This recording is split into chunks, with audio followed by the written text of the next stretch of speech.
Hi, my name is Mauricio and I will be presenting the three briefs that I worked on this term.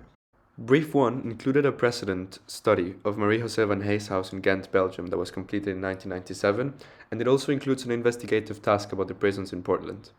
I begin by mapping the geometry of the urban fabric and locating Van Hees' house, here delineated in black. This acknowledges the context of urban density, which made me interested in visualizing the limitation of the divisions of the back gardens as claiming private ownership of contested land. I then overlaid the existence of trees, grass, and other noticeable plants, which revealed that they were limited to the private realm to a great extent. This particular street proved to be rather eerie in how it lacked of trees completely. This existed also in relationship to the boundaries between the outside and the inside. Some houses, including Van Hees' proposal, had an outer corridor that added a transitional space between these two conditions. I would argue that this added to a richer experience of piercing an interior or piercing a more natural environment.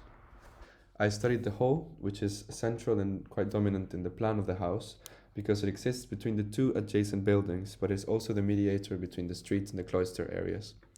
This distilled plan exposes the fragmentation of spaces that are only subtly articulated by the architecture.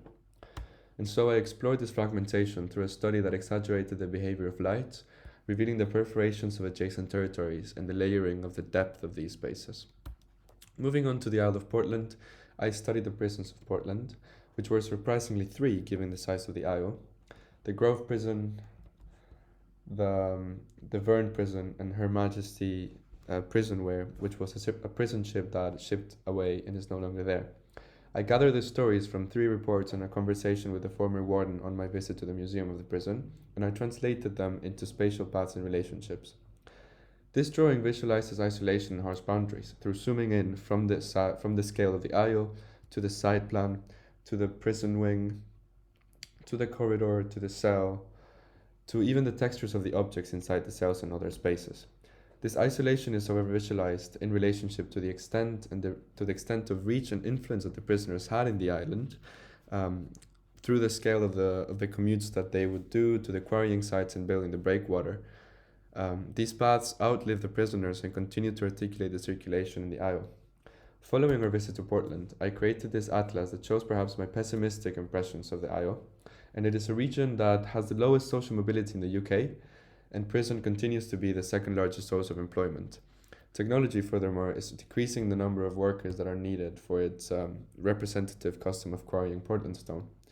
So after identifying some resonance with Hieronymus Bosch's Garden of Earthly Delights, I restructured my atlas to show a forest grid-like situation where some symbols seem to fit in and some seem not to fit in so well, that evidence this romanticization of Portland's traditional methods of quarrying, together with the attitude of exploitation that I perceived from the government regarding this region. My survey, when visiting Portland, of a smaller area that was allocated to me and Andrew, was mainly photographic, where I located the industrial site in relation to the edge of the town, the junkyard across the road, and a flat, large area of grass further up the road that really interested me. I gathered objects from this site, which interestingly reveal tensions of the position of this plot of grass in relation to its surroundings. Manifesting here, for example, is the organic lines of the bird skeleton and the regular and sharp edges of the industrial materials like the dry paint from 2004 and the fragment of Portland stone. Moving on, brief 2 is divided in understanding the terrain and embedding a one-to-one artifact or sculpture with a characteristic of that terrain.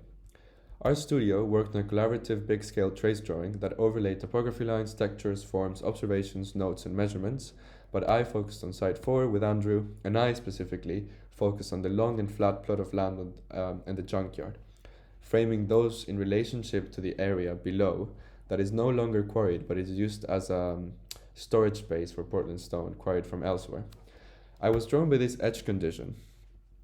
It's a boundary that is composed of scrubs that delineate the plot of grass and obstructed the view of this stone storage quarry.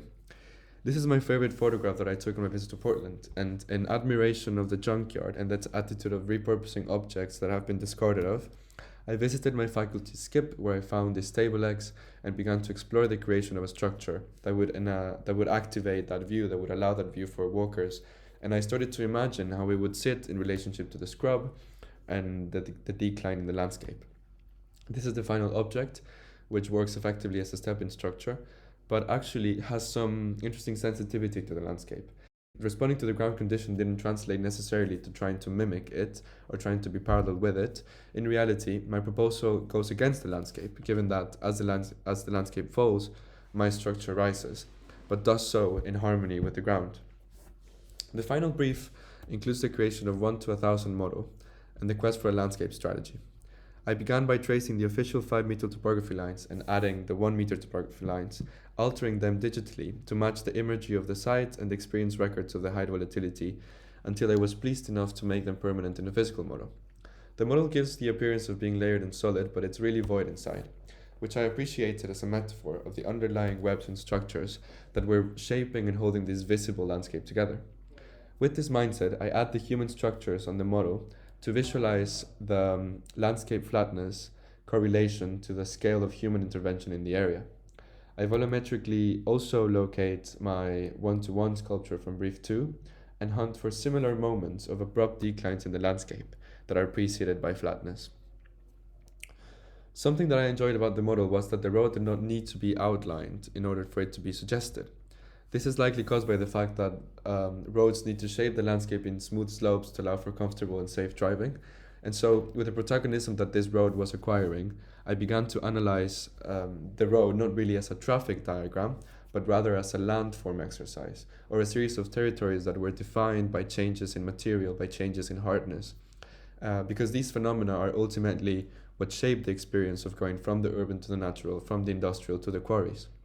And this cutout shows how the shape of paved surfaces look, and this cutout shows the shape of hard surfaces that are caused by pressing on the ground, repetitive pressing of the ground with machinery or footsteps that is not paved.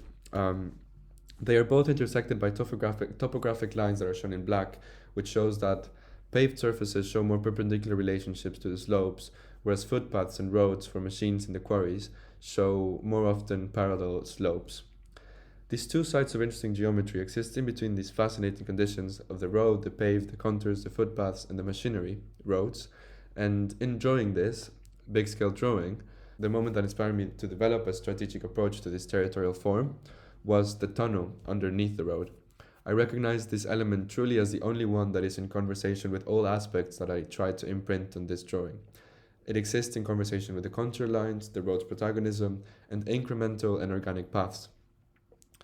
Aided by the digital model, I identified places along these organic paths and connected them to other places far away that were at the same height. This concept stems from the song of the Spanish musician Serrat that sings a verse that reads, "Walker, there is no path, a path is made by walking." I myself experienced this regular landscape of the natural reserve, where I placed my trust in these stripes of bare soil due to the erosion of the steps of thousands of hikers, which was the only thing that was orienting me, and so I began to explore the potential of an intervention as a way to catalyze the creation of these paths. Physical experimentation on the model led to a set of interesting factors that will be relevant when in the future I move on from conceptual strategies that I explored on the model to more realistic architectural interventions on site. Firstly, the visibility of a potential intervention. Both of these connecting elements do the same thing. They both connect two places of the same height, but one does so with less disruption to the landscape. Small-scale interventions, like my viewing platforms, structures, are objects that might attract workers to reach them without providing any further infrastructure, and this quest would then erode the ground. And these, in contrast, these larger and more disruptive connections of same-height areas would connect workers to unexpected places from which they would have to find a way out, thereby eroding the ground and creating these paths. Secondly, the potential uses that an intervention can have given that volatility and height of the site, where this making of a flat structure can become a tunnel, a climbable obstacle, a bridge, and just flooring in different moments. Thirdly, it materialized the clear axis of conversation that I was creating. The tunnels are two axes of continuous intervention, whereas the viewing platforms, here only dotted in tiny red points, are an axis of moments that are only linked together by the visibility of each other. Thank you for listening.